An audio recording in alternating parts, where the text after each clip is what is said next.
A lot of people may ask themselves, what is love? What is self-love? I know I've asked myself that question a lot of times. And this isn't any of that crazy stuff where, oh, we're moving into the fourth density type crap. No, I've been chronically homeless for the last 25 years. And a lot of people think that it's an economics issue. It's not.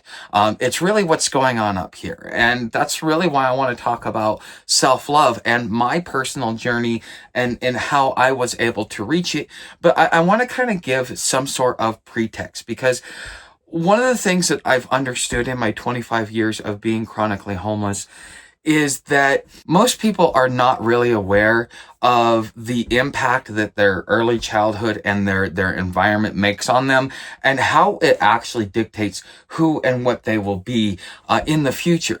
Glenn Beck used to say something like, show me your friends and I'll show you your future, because that's what his father used to tell him, which is something very, very important. Okay, but in the beginning, for me, okay, why I had to go down this path to begin with was that my parents, their divorce was so nasty that they hated each other. It actually caused a family feud. It wasn't one of those like the Hatfields and McCoys, but it was still a family feud. And, me being the spawn of both of them, I was kind of, stuck in the middle of all that. So my parents hated each other so much that they would take their anger out on me as if they were taking it out on the other person. A great story to tell you is when I was probably about 5 years old, I go to my mom and I say, Mom, why do you hate me? My mom says, I don't hate you. I love you. She says, there's parts of you that are your father, and that's the part of you I don't like, but the part of you that is me, I love you, and I love you. You are my son. And therefore, she justified being able to take her anger on my father out on the part of me that was my father, as if it was getting back to him. And years later, I would tell my father the same story, and he'd get up and go, yeah, right, exactly. Who said that again? And I had to explain to him that it was my mom, and you gotta imagine how upset he got when that happened.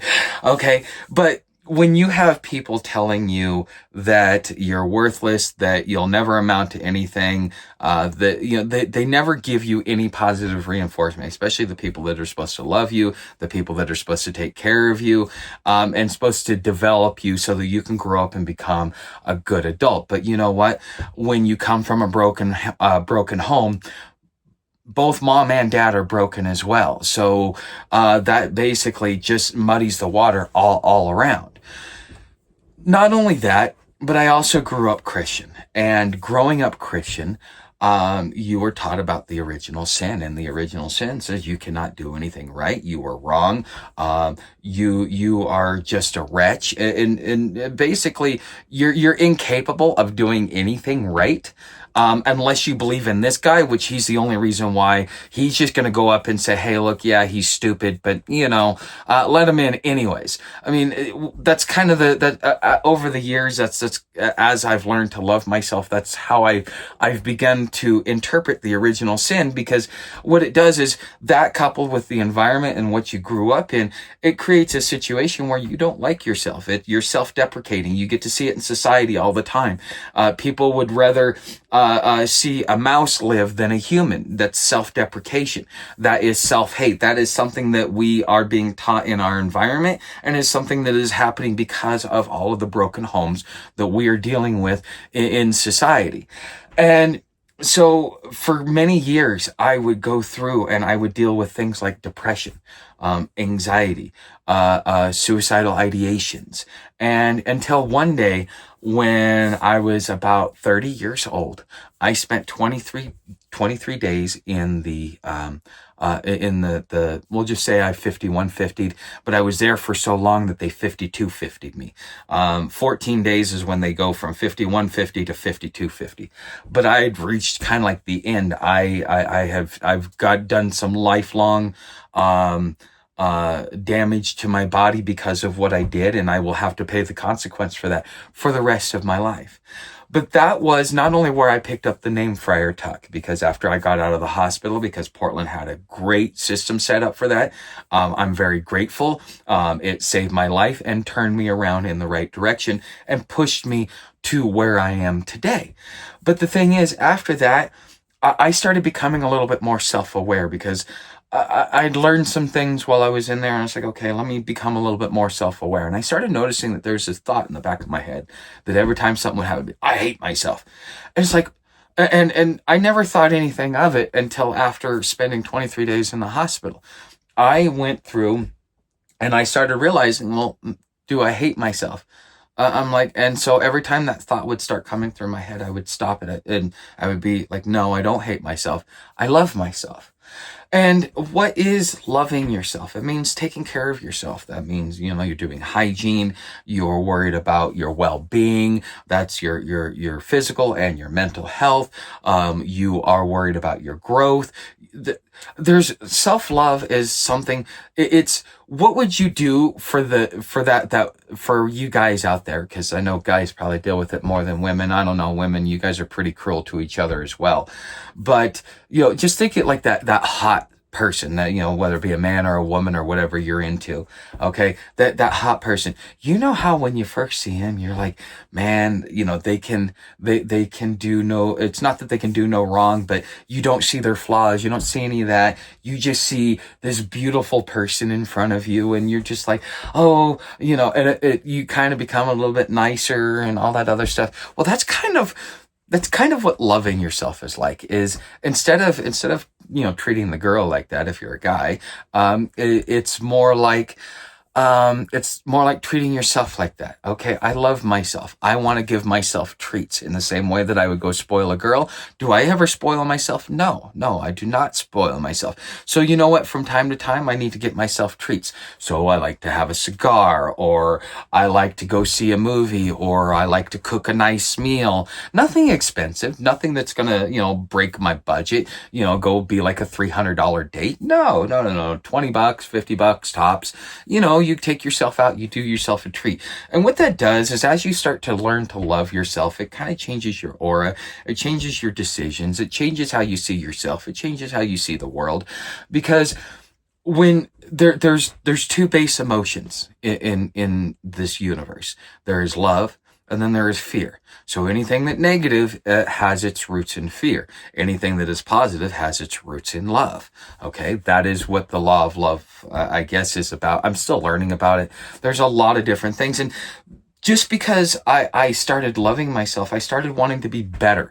I started wanting to improve myself. I started looking at who I was and going, well, I don't like that about myself. Instead of saying, I hate myself, I'm a horrible person, da da da da da, and running myself into the ground. It's like, okay, I have this problem where I have implied expectations, and it's not working out well for me. It makes me feel bad and stuff like that. So, you know what? I'm going to start being vocal about my boundaries, and I'm going to start saying, hey, look, if I do this for you, this is what I want in return. Nothing's free in this world.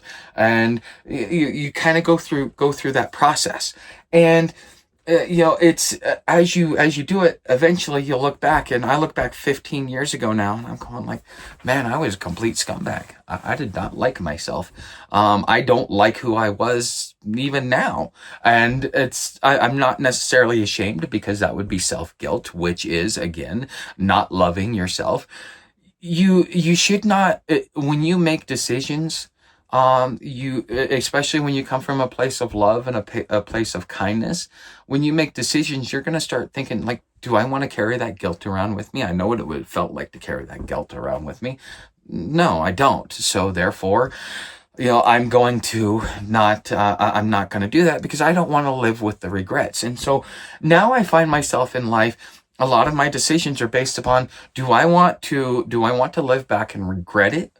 Or do I want to be able to sleep at night and be like, okay, I'm okay with how I handled myself. Even if it's not the way I really want to handle it, like, with my breakup, the way that things happened, I could have been a lot meaner, a lot more vindictive. I was the one that was wronged. So therefore, and I was the one that made the decision. So therefore, it gave me power over the situation, and I could be looking at that, but I'm like, no, why? I'm going to regret it, and I'm going to look back at it, because maybe that was just a moment, and that was just an emotion, because love's not an emotion. Love is a state of being.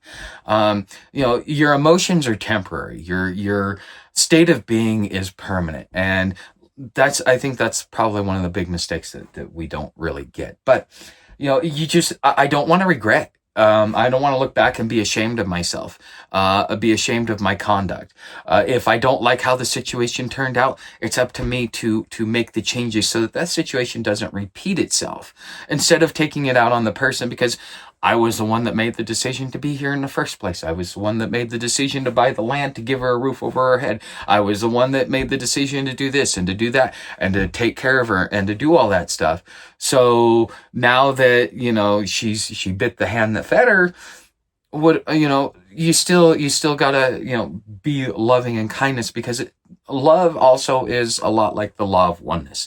Um, my dog is me and I am my dog, because both of our sparks of life come from the same, are originated from the same source. So therefore we are one. So therefore how I treat the dog is how I treat myself. How I treat others is how I feel about myself. What you do to others, others will do to you. And that is the word of wisdom that I am going to leave with you today. I hope that you learned something. If you find value in any of this stuff, please subscribe, keep watching. I'm going to be starting a membership for early release. It's going to be at like $5 a month. You'll get 1 or 2 videos a week that will be released in a few days early. So if that's something that you are into and you want to really kind of be ahead of it, or you want to just support me because you think that I'm on the right path, consider getting a membership.